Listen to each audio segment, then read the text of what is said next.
আমার ঐশী আপু দেখতে খুব সুন্দরী ছিল। আমার আপুর বিয়ে হওয়ার 1 মাস পরেই দুলাভাই বিদেশ চলে যায়। দুলাভাই বিদেশ যাওয়ার পর আপুর তার বয়ফ্রেন্ডকে বাসায় এনে যা করল তা আমি দেখে ফেলি।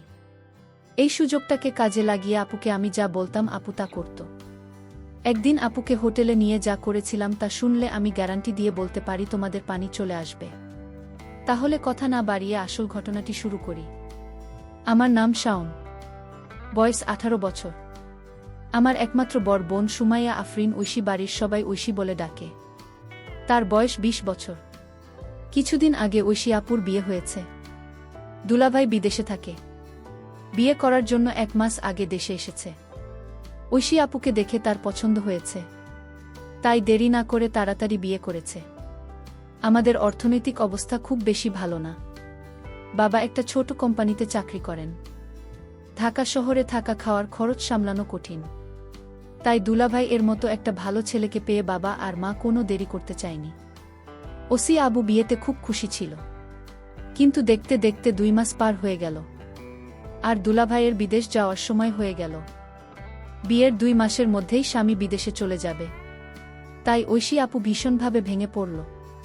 তাই দুলাভাই সিদ্ধান্ত নিল যে 1 বছর পরেই দুলাভাই দেশে ফিরে আসবে, আর এই 1 বছর বয়সী আপু তার বাপের বাড়িতেই থাকবে। দুলাভাইয়ের বাড়ি টাঙ্গাইল জেলাতে। তাই বিদেশে যাওয়ার 1 সপ্তাহ আগেই ওই আপুকে সাথে নিয়ে ঢাকাতে আমাদের বাসায় চলে আসলো।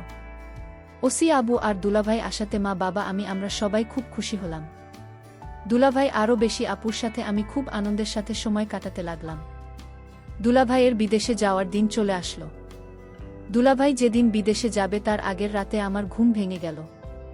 আমি পানি খাওয়ার জন্য আমার রুম থেকে বাইরে এসে ডাইনিং এসেছি। বাইরে প্রচণ্ড গরমের তাপদা। এই গরমের প্রখরতায় সবাই অসুস্থ হচ্ছে। পানি খাওয়ার প্রবণতাও আমার ঠিকঠাক নিয়ম মেনেই। তাই স্বাভাবিক নিয়মের থেকে সময়ে একটু বেশি পানি পান করছিলাম। পানি খেয়ে আমার রুমে যাওয়ার সময় হঠাৎ করে আমার কানে একটা আওয়াজ আসছিল। আমি খেয়াল করে শুনলাম আওয়াজটা আমার পাশের রুম, অর্থাৎ ঐশী আপুর রুম থেকে আসছে। আমি ঐশী আপুর রুমের দিকে তাকিয়ে দেখলাম রুমের জানালা খোলা। প্রথমে ভাবছিলাম হয়তো এই গরমে জানালা খোলা রেখেছে, পাশ দিয়ে হালকা বাতাস যাওয়ার জন্য, আর রুমের ভিতরে লাইট জ্বলছে। আমার কৌতূহল বেড়ে গেল। আমি ঐশী আপুর রুমের জানালার কাছে গিয়ে দাঁড়ালাম। এটা কি দেখলাম আমি? আপু জানালার দিকে তাকাতেই আপুর চোখের সাথে আমার চোখাচোখি হতেই আমি জানালা থেকে পাশের সরে গেলাম। কিন্তু এবার আমি আমার রুমে না গিয়ে জানালার পাশে দাঁড়িয়ে থাকলাম। সময়ের সাথে আমার সাহসও বাড়তে লাগল। আমি আবার জানালা দিয়ে দেখলাম। আমি জানালায় দাঁড়াতেই দেখি আপু আমার দিকে তাকিয়ে আছে। আমাকে দেখে আপু একটা মুচকি হাসি দিল। আপুর মুচকি হাসিতে আমার সাহস আরও বেড়ে গেল। সে রাতে গরমে ভালো ঘুম না হওয়ায় আমার মাথাটা ভারী হয়ে আছে। বাড়ি আপু আর দুলাভাইয়ের কথা আমার চোখের সামনে ভেসে আসছে। সেটা মনে পড়তে আমার ভীষণ ভয় লাগছিল। গতকাল রাতে আপু আমাকে কিছু বলেনি, কিন্তু আজকে আমি আপুর সামনে দাঁড়াবো কিভাবে? আজকে আপু আমাকে কি বলবে? এসব ভাবতে ভাবতে আমার মাথাটা আরও ভারী হয়ে আসছিল। তখনই আমার মা চিৎকার করে আমাকে সকালের নাস্তা করার জন্য ডাক দিল। আজকে দুলাভাই বিদেশে চলে যাবে, তাই বাবাও আজ বাড়িতে আছে। আমি আমার রুম থেকে বাইরে এসে দেখি বাবা, মা, দুলাভাই আর ঐশী আপু ডাইনিং টেবিলে বসে আছে। আমি মাথা নিচু করে এগিয়ে গিয়ে নাস্তা করতে বললাম। আমি ভয় করছিলাম যে কখন যেন ঐশী আপু গতকাল রাতের প্রসঙ্গ তুলে সবার সামনে আমাকে বকা দিবে। কিন্তু তেমন কিছুই হলো না। ঐশী আপু একদম স্বাভাবিক ছিল। আপুর আচরণ দেখে মনে হচ্ছিল যেন গতকাল রাতে কিছুই হয়নি। আপুর আচরণ দেখে আমি স্বস্তি পেলাম। দুলাভাই বিদেশে চলে গেল। ঐশী আপু সারাদিন মন খারাপ করে থাকল। সেদিন রাতে প্রায় 11টার দিকে গরমে আমি আমার রুম থেকে বাইরে এসে দেখি ঐশী আপু গরমে রুমের জানালা খোলা আর রুমের ভিতরে লাইট জ্বলছে। আমি এগিয়ে গিয়ে আপুর রুমের জানালায় দাঁড়ালাম। জানালার পর্দাটা একটু সরিয়ে দিয়ে দেখলাম আপু বিছানায় বসে বই পড়ছে। আমি জানালায় দাঁড়িয়ে আপুকে দেখতে লাগলাম। আপু বিছানায় হেলান দিয়ে বই পড়ছে। বই পড়তে পড়তে আপু জানালার দিকে তাকিয়ে দেখল আমি সেখানে দাঁড়িয়ে আছি। আমাকে কিছু না বলে আপু আবার বই পড়তে লাগল। বই পড়তে পড়তে আপু বারবার আমাকে দেখছিল। আমিও চুপচাপ দাঁড়িয়ে আপুকে দেখছিলাম। বেশ কিছুক্ষণ পরে আপু বিছানা থেকে নেমে হাতের বইটা টেবিলে রেখে জানালার কাছে আমার সামনে এসে দাঁড়াল। আপু আমার চোখের দিকে তাকিয়ে বলল, কি রে, কিছু বলবি? আমি থতমত খেয়ে বললাম, আপু তুমি ঠিক আছো? আপু সুন্দর একটা হাসি দিয়ে বলল, হ্যাঁ আমি ঠিক আছি। অনেক রাত হয়েছে, এখন রুমে গিয়ে ঘুমিয়ে পড়। আমি বললাম, তুমি কি এখনই ঘুমাবো আপু? আপু বলল, হ্যাঁ। তুইও গিয়ে ঘুমিয়ে পড়। আমি বললাম, আগে তুমি শুয়ে পড় আপু, তারপরে আমি ঘুমোতে যাচ্ছি। আপু আর কিছু না বলে একটা মুচকি হাসি দিয়ে রুমের লাইট বন্ধ করে বিছানায় শুয়ে পড়ল। আমিও আমার রুমে এসে শুয়ে পড়লাম, কিন্তু কিছুতেই ঘুম আসছিল না। বারবার আপুর কথা মনে আসছিল। সকালে উঠে আবার সবকিছু স্বাভাবিক। দিনের বেলায় আপু কখনো রাতের বিষয়ে কোনো কথা বলতো না। দিনের আপু আর রাতের আপু যে সম্পূর্ণ আলাদা। আমিও কখনো দিনের বেলা রাতের বিষয়ে কথা বলতাম না। এভাবেই আমাদের দিন কাটতে লাগলো। দিনের বেলায় আমরা দুই ভাইবোন স্বাভাবিক আচরণ করতাম, কিন্তু প্রতিদিন রাতে আমি আপুর রুমের জানালায় গিয়ে আপুকে দেখতাম। কোনোদিন আপু জেগে থেকে বই পড়ত বা টিভি দেখত, আবার কোনোদিন আমি যাওয়ার আগে আপু রুমের লাইট বন্ধ করে ঘুমিয়ে পড়ত। প্রায় ৮-৯ দিন পরে একদিন রাতে আমি ঐশী আপুর রুমের জানালায় গিয়ে দেখলাম আপুর রুমের লাইট জ্বলছে, কিন্তু রুমে আপু নাই। আমি রুমের চারিদিকে তাকিয়ে দেখলাম, আপু কোথাও নাই। হঠাৎ আপু রুমের বাথরুমের দরজা খুলে গেল। আপু বাথরুম থেকে গোসল সেরে বাহির হয়ে আসলো। আপুকে দেখে আমার হার্ট বিট বাড়তে লাগল, কারণ আপু তখন অবস্থায় ছিল। বাথরুম থেকে বাইরে এসে আপু জানালার দিকে তাকিয়ে দেখল আমি দাঁড়িয়ে আছি। আপু আস্তে আস্তে জানলার কাছে এগিয়ে এসে নিচু স্বরে বলল, কি রে শাওন, তুই এখন ঘুম আসেনি? আমি বললাম, আমার ঘুম আসছে না আপু। আপু বলল, বেশি রাত জাগা শরীরের জন্য ভালো না। আমি দাঁড়িয়ে দাঁড়িয়ে অবাক হয়ে আপুকে দেখছিলাম। আপু তখন ঘুমানোর জন্য প্রস্তুত হলো। তারপরে আমাকে বলল, এবার গিয়ে ঘুমিয়ে পড়। আমি বললাম, থ্যাঙ্কস আপু। আপু লাইট বন্ধ করে শুয়ে পড়ল। আমি আমার রুমে এসে সব কিছু ভাবতে ভাবতে ঘুমিয়ে পড়লাম। একদিন আমার বাবা আর মা সকালে নাস্তা করে চাচার বাসায় গেল। আমার বাবা দুই ভাই। আমার বাবা ছোট আর চাচা বড়। চাচার বাড়ি ঢাকা শহরে। চাচা আমাদের মতো মধ্যবিত্ত নয়। চাচার কাপড়ের ব্যবসা আছে। নিজের চেষ্টায় চাচা তার ব্যবসা প্রতিষ্ঠা করেছে। চাচার একমাত্র ছেলে সিহাব আমার কয়েক মাসের ছোট হলেও আমরা দুই চাচাত ভাই বন্ধুর মতো। সিহাব হচ্ছে আমার ধনী চাচার আদরের একমাত্র সন্তান। তাই সিহাব ইচ্ছামতো টাকা খরচ করে। চাচা চাচি সিহাবকে কিছুই বলে না। আমার বাবা আর মা সারাদিন চাচার বাসায় থাকবে আর ফিরবে রাতে। আজকে শুধু আমরা দুই ভাইবোন বাসায় থাকব। তাই আমি আমার রুমে বসে ভাবছি কিভাবে আপুর সাথে আরও বেশি ফ্রি হওয়া যায়। তখনই ঐশী আপু আমার রুমে এসে বলল, কি করছিস এখন? আমি বললাম, কিছু না আপু, এমনি বসে আছি। আপু বলল, আজকে কি তোর কোনো কাজ আছে? আমি বললাম, না আপু, আমার কোনো কাজ নাই। আজকে সারাদিন আমি তোমার সাথে গল্প করব ভেবেছিলাম, যদি তুমি ব্যস্ত না থাকো। আপু বলল, ও আচ্ছা, তাহলে তুই গোসল করে ফ্রেশ হয়ে আমার রুমে আয়। আমি বললাম, ঠিক আছে আপু, আমি গোসল করে তোমার রুমে আসছি। আপু চলে যেতে আমি তাড়াতাড়ি গোসল করে রেডি হয়ে আপুর রুমে গেলাম। আপুর রুমের দরজা খোলা ছিল। আমি আপুর রুমের ভিতরে ঢুকে দেখলাম আপুর রুমে নেই। খেয়াল করলাম আপনার বাথরুম থেকে গোসলের পানি পড়ার শব্দ আসছে। আপনি হয়তো বাথরুমে গোসল করছে। তাই আমি বাথরুমের দরজার কাছে গিয়ে বললাম, তুমি গোসল করেছো নাকি আপু? আমি কি একটু পরে আসব? আপু বাথরুমের ভিতর থেকেই বলল, আমার গোসল প্রায় হয়ে গেছে, তুই বিছানায় বসে থাকে।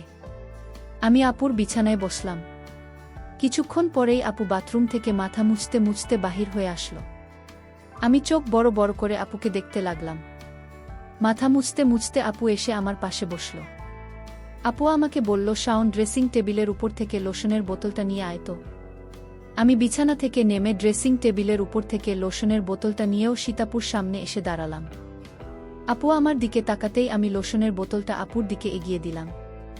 আমি আপুর হাতে একটু লোশন ঢেলে দিয়ে আপুর সামনে দাঁড়িয়ে থাকলাম। তখন আপু সুন্দর করে সাজুগুজু করছিল, কিন্তু কেন আপু এমন করে সেজেছিল আমি বুঝলাম না। সেদিন রাতে বিদ্যুৎ ছিল না, আর প্রচণ্ড গরম পড়েছিল। তাই আমি বাইরে বের হয়েছিলাম। হঠাৎ আপু রুমের দরজা খোলা ছিল। আমি আপুর রুমের ভিতরে ঢুকে দেখলাম আপুর রুমে নেই। আমি পাশের রুমে চলে গেলাম, কিন্তু সেখানেও আপু নাই। তাহলে আপনি কোথায় গেল? আমার ভীষণ চিন্তা হচ্ছে। হঠাৎ লক্ষ্য করলাম আমার পাশের রুম থেকে আপুর গলার আওয়াজ আসছে। মনে হচ্ছে চিৎকার করছে। আমি অবাক হয়ে গেলাম, কিসের চিৎকার আসছে বাবার রুম থেকে। আমি পাশের রুমে যেতেই দেখলাম রুম ভিতর থেকে লক করা।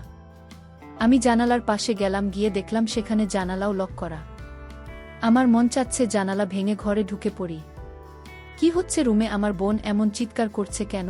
আমি কোনো উপায় না পেয়ে দরজা ভাঙার চেষ্টা করলাম, কিন্তু দরজা কিছুতেই ভাবতে পারছি না। অনেক চেষ্টার পর দরজা ভেঙে ফেললাম। দরজা ভেঙে রুমে ঢোকার সাথে সাথে যা দেখলাম তা দেখে আমার মাথা ঘুরে গেল। একটি ছেলে রুম থেকে জানালা দিয়ে পালিয়ে গেল। তাদের অনেক বুদ্ধি। আমি দেখলাম জানালা দিয়ে যেন পালাতে পারে সেই জন্য আগে থেকেই প্রস্তুত করে রেখেছে। আমি আপুকে জিজ্ঞেস করলাম, আপুর রুমে কি ছিল? আপু বলল, সেই জবাব কি তোকে দিতে হবে? আমি বললাম, আপু তুমি আমাকে ছোটবেলা থেকে অনেক স্নেহ করো, আর আমি যখন যা বলছি তাই করেছ। আপু তুমি আমার সাথে লুকিয়ে না, এই ঘরে আর কি ছিল বল আপু, আমি জানতে চাই। জানলা দিয়ে পালালো। আমার বোন কোনো উত্তর না দিয়ে আমাকে বলল, শোন, তুই আমার কাছে আর যা চাইবি তাই পাবি, কিন্তু তুমি আমাকে অন্য প্রশ্ন করিস না। আমি ভাবলাম আপু কি বলতে চাই, আমি যা চাইব তাই পাব। আমি আপনাকে বললাম, আপনি ঠিক আছে, আমি তোমার কাছে একটা জিনিস চাইব, তুমি কি দিবে? আপু বলল, বলেই দেখ না, আমি দেখি না। আপুকে কথাটা বলতে আমার খুব ভয় হচ্ছিল। আমি আমতা আমতা করে বললাম, আপু আমি তোমাকে নিয়ে দূরে কোথাও ঘুরতে যাব। আমি বাড়িতে তোমাকে আমার মনের কথাটা বলতে পারবো না। দূরে গেলে বলতে পারবো। আপু বলল, কত দূরে যেতে হবে? আমি আপনাকে বললাম কক্সবাজার গেলেই হবে। আমি মনে মনে চিন্তা করলাম, আমার ভাইটা আমার কাছে কি এমন চাইবে যে কথাটা বাড়িতে বলতে ভয় পাচ্ছে। আমি ছোট ভাইয়ের কথায় রাজি হয়ে গেলাম। আমি তোর সাথে ঘুরতে যাব। আমিও জানতে চাই আমার ছোট ভাইয়ের মতোটা কি। হঠাৎ ছোট ভাই আমাকে ডাক দিয়ে বলল, আপু আমি যে কথা তোমায় বলবো আর আমি তোমার কাছে যা চাইব তা কাউকে বলতে পারবে না। বিষয়টা গোপন রাখতে হবে। প্রমিস কাউকে বলবো না। তাহলে এখনই বলে ফেল, কি বলবি, আমার কাছে কি চাস? আপু আমি আগেই বলেছি আমি বাড়িতে বলতে পারবো না। তোমাকে কক্সবাজার নিয়ে তারপর বলবো। ঠিক আছে আমার লক্ষ্মী ভাই, তাহলে চল আজই আমরা কক্সবাজার চলে যাই। আপনার কথা শুনে আমার খুব আনন্দ লাগছে, আমার অনেক ভয় লাগছে। তাহলে চলো কালই আমরা কক্সবাজার চলে যাই। পরের দিন সকালে আমি আপুকে নিয়ে কক্সবাজার রওনা দিলাম। আমরা সকাল ৮টায় বাড়ি থেকে কক্সবাজারের উদ্দেশ্যে নিয়ে রওনা দিলাম। আমরা প্রায় রাত ৯টায় কক্সবাজার গিয়ে পৌঁছালাম। সারাদিন গাড়ির জার্নিতে শরীরটা আমার অনেক ক্লান্ত হয়ে গেছে। আমার চোখের পাতা কিছুতেই খোলা রাখতে পারেনি।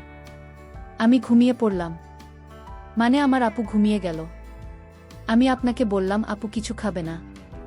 আমি বাহির থেকে খাবার নিয়ে আসি। আপু বলল, না আমি কিছুই খাব না। উত্তর, ইচ্ছে থাকলে তুই হোটেল থেকে খেয়ে নে। আমি বললাম, আপু তোমাকে রেখে আমি কি খাইতে পারবো? আপু বলল, ডিস্টার্ব করিস না, আমি ঘুমা, তুই যা পারিস না করে। বেন বেন করিস না, কাল কথা হবে, এখন ঘুমাও। আপুকে ঘুমের মধ্যে অনেক সুন্দর লাগছিল। আমিও ক্লান্ত শরীর নিয়ে ঘুমিয়ে পড়লাম। পরের দিন সকালে ঘুম থেকে উঠে আমরা সমুদ্র সেকতে ঘুরতে গেলাম। সারাদিন ঘুরলাম। এবার আপু আমায় প্রশ্ন করল, আচ্ছা শোন, তুই কি ভুলে গেছিস? তুই আমাকে কেন কক্সবাজার নিয়ে এসেছিস? আরে আপু ভুলি নাই, আজ রাতে বলবো। আপু যদি তুমি আমার কথা না রাখে তাহলে আমি কিন্তু এদিনের রাতের ঘটনা সবাইকে বলে দেব। আপু তখন আমার দিকে রাগান্বিত ও চোখে তাকিয়ে বলল, শাওন, আমি কিনা করেছি তোর কথা রাখব না? তারপর সন্ধ্যা হয়ে আসছে। আমি আপনাকে বললাম, আপু চলো হোটেলে যাই। রাতের খাবার হোটেলে খেয়ে তারপর আজ আমরা হোটেলেই থাকব। আপু তখন বলল, হোটেলে কেন? এখানে তো দুলাভাইয়ের ছোট ভাইয়ের বাসায় থাকতে পারি। আর আমরা তো গতকাল এখানে ছিলাম। আমরা কেন শুধু শুধু তথা ভাড়া দিয়ে হোটেলে থাকব? আমি বললাম, হোটেল না থাকলে যে আমার মনের কথাটা বলতে পারবো না আপু। আপু তখন বলল, ঠিক আছে তুই যা বলবি তাই হবে। তারপর আমরা একটা হোটেলে গিয়ে উঠলাম। আমি আপুকে যে কথাটা বলব সেই কথা শুনে আপু কি আমার প্রতি রাগ করবে? আমি এসব চিন্তা করছিলাম। আপু আমায় বলল, শোন, তুই কি চিন্তা করছিস? আমি আপনাকে বললাম, আপু আমি যে কথাটা বলবো তা শুনলে তুমি রাগ করবে না তো? আপু বলল, আমি কতবার বলবো আমি রাগ করব না। আমি কাউকে কিছু বলবো না, তুই নির্ভয়ে আমাকে তোর মনের কথা বলতে পারিস। আপুর কথা শুনে আমি কিছুটা সাহস পেলাম। আমি আপু বললাম, আপু আমি ছোটবেলা থেকেই তোমাকে অনেক পছন্দ করি। আর দুলাভাই বিদেশ যাওয়ার পর থেকে আমি লক্ষ্য করছি তুমি সবসময় মনমরা হয়ে থাকো। আমি তোমার কষ্ট বুঝি। তুমি চাইলে আমি তোমার কষ্ট দূর করে দিব। আপু বলল, তুই আমার কষ্ট বুঝিস? আরে আপু, চোট থেকে আমরা একসাথে বড় হয়েছি। আমি তোমার মনের কথা না বুঝবে কি বুঝবে? আমি জানি তোমার ভিতর কিসের অভাব কাজ করছে। ছোট ভাইয়ের কথা শুনে আমি কিছুটা আশ্চর্য হলাম। বলে কি সে আমার মনের খবর সব জানে? আচ্ছা, বেশি কথা না বলে তুই বল আমার কাছে কি চাস? আপু, আমি ছোটবেলা থেকেই তোমাকে আমার পছন্দ, আর তাই আমি তোমার সাথে। বল, থেমে গেলে কেন? আমার সাথে কি? আপু, আসলে আমার বলতে খুব ভয় লাগছে। আরে বাবা, এত ভয় করলে কি চলবে? কি বলতে চাস বলে ফেলে। আপু, ওই দিন রুম থেকে যে একটা ছেলে পালিয়ে গেছিল সে কি ছিল বাপু? আর এও হচ্ছে আমার স্কুল ফ্রেন্ডস। তার সাথে তুমি কি করছিলে আপু? আপু বলল, আমি বলতে পারবো না। তুই কি বোকা, কিছুই বুঝিস না? আমি কি করছিলাম তাই আমার মুখ থেকে শুনতে হবে? হুম আপু, তোমার মুখ থেকে শুনতে চাই। তুমি বললে আমি অনেক খুশি হব আপু। আরে পাগল ছেলে, সেটা কি বলা যায়? সেটা তো বুঝে নিতে হবে। আমি বুঝেছি আপু। তাহলে তো হলোই। আপু, আমি যা মনে মনে বুঝে নিলাম তা আমি করতে চাই। ঠিক আছে, আজ আর কোনো কথা নয়, যা হবার কাল হবে। আপুকে বললাম, আপু কাল হবে তো? আমার কথা রাখবে তো? আমি বললাম, আমি কি তোর সাথে মিথ্যা কথা বলেছি? আমারে কি তোর বিশ্বাস হয় না? যদি বিশ্বাস থাকে তাহলে এখন ঘুম, কাল সব হবে। প্রিয় দর্শক বন্ধুরা, আজ অনেক রাত হয়ে যাওয়ার কারণে গল্পটি শেষ করতে পারলাম না। তাই এই গল্পের বাকি অংশ আগামীকাল আপলোড দেওয়া হবে। সেই পর্যন্ত সবাই ভালো থাকবেন।